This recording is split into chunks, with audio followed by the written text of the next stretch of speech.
Hello guys, welcome to the fifth video on creating a simple website, part of the final project of XHTML and CSS chapter. Now let's continue with our static website. We have created the links for the different pages. What I'm going to do now is to put the logo in. Okay, I'm going to put it in here. And let's take this thing, wrap it out. So let's go to Notepad, and here it is. So in here, where is it? Wrapper. Let's take this out. Inside the header,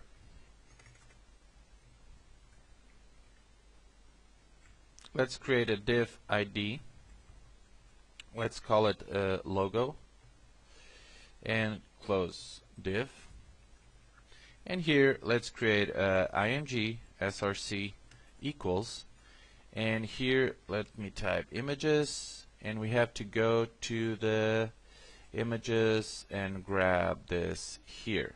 Okay, logo.png. Remember that all these images that we are using, you have them available to download and at the end of the chapter. Okay, so download it first and then use the images, put them in there in your folder, and the next thing you're going to do is type images and the name of the file, which is, let me check, logo.png.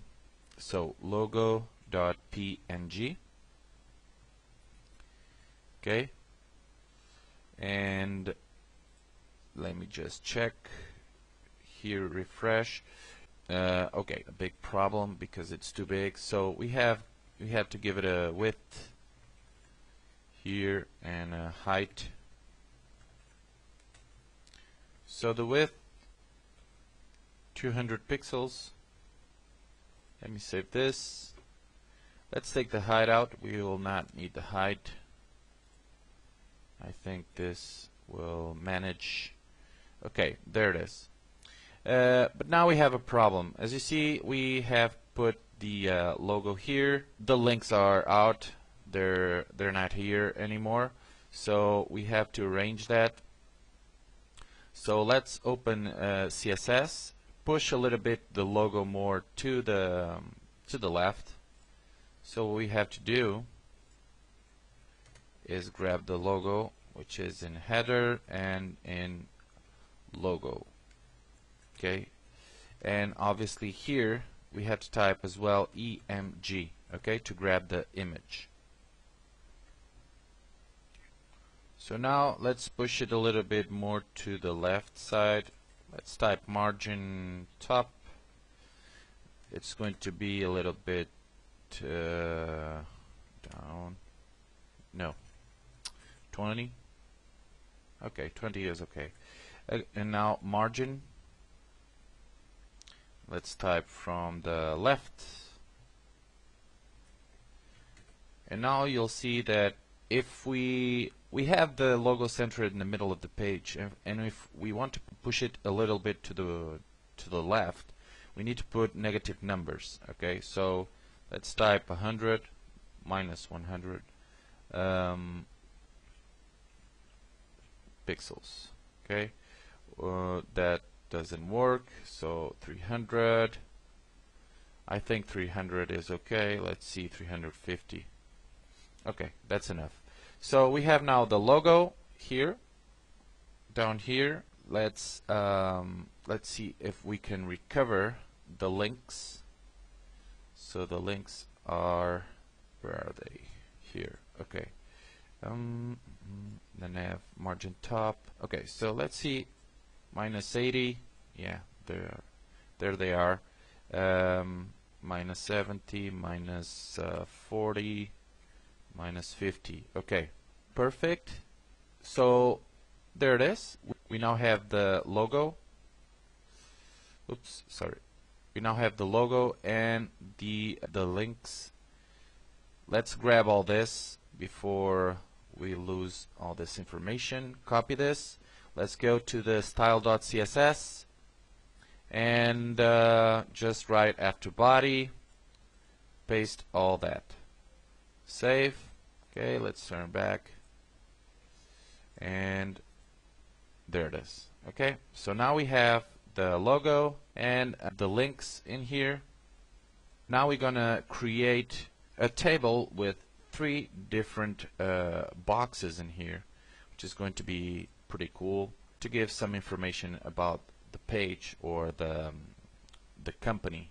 Now let's go in here and we have to create the table.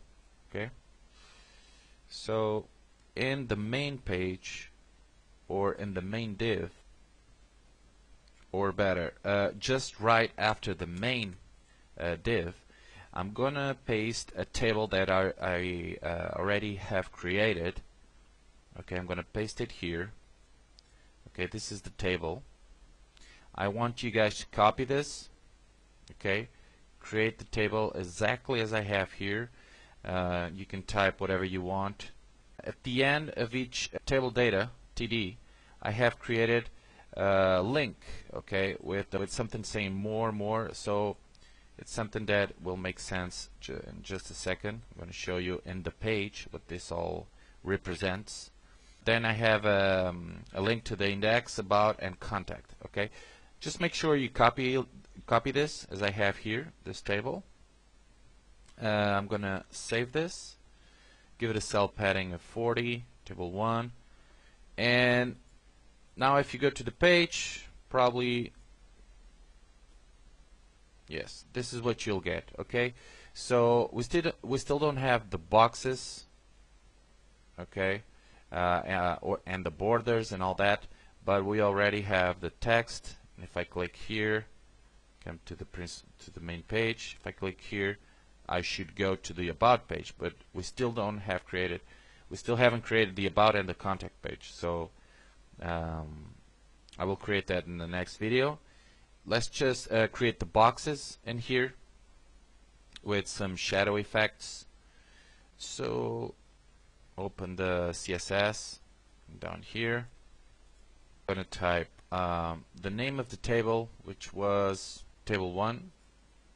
The ID is table 1. So we had to type wrapper and table 1. And table 1 will have a width of 700 pixels and a height of 250 pixels. And let's type table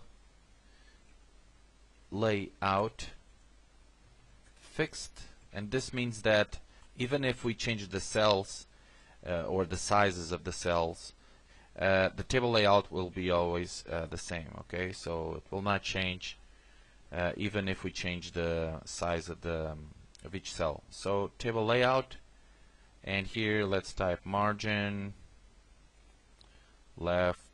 Well, we don't need this for now. Let's type just let's refresh. Let's see how this is going. Well, nothing happens. Let's type also now wrapper table 1 and TD. Okay, and in here let's type well, we don't need the text align. Let's type background D8 D8.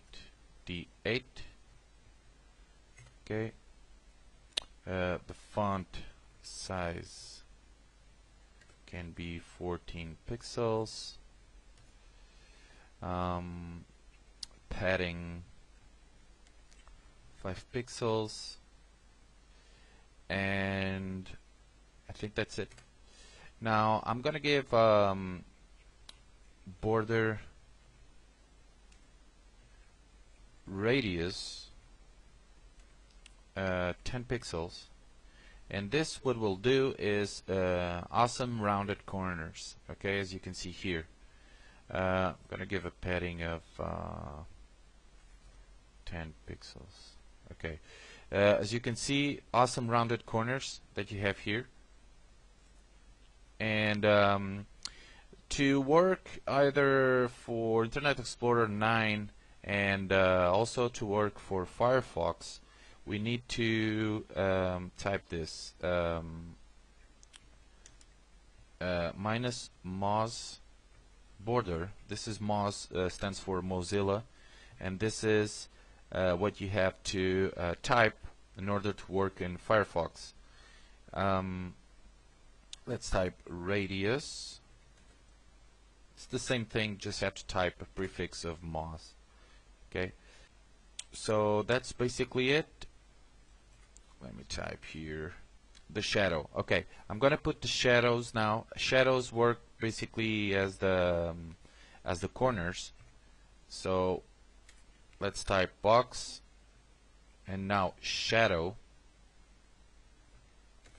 and to put a shadow over the boxes, let's type 0 pixels, 0 pixels, 10 pixels, and the fourth is the color.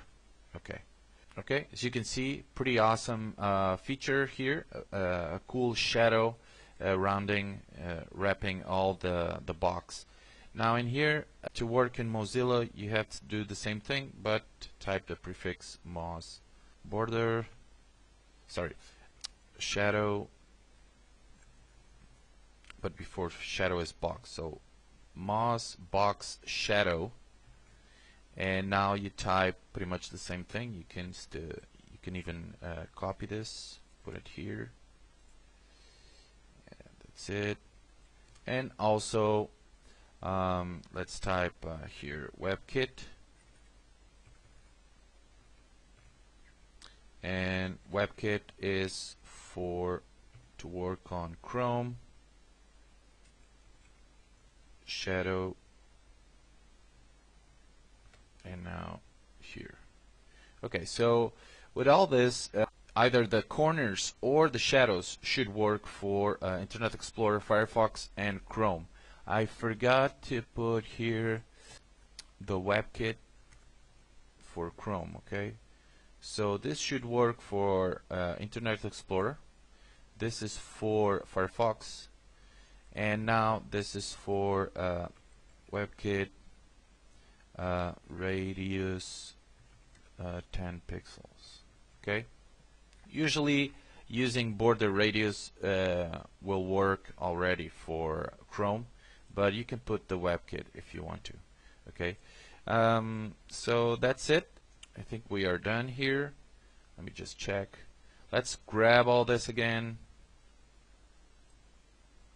and the table, these two. Okay, so grab this, copy it.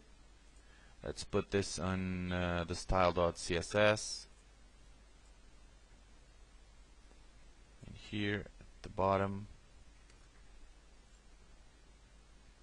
paste it, save it, and we are done. Okay, so we will continue with more in the next video. So see you guys later. Bye.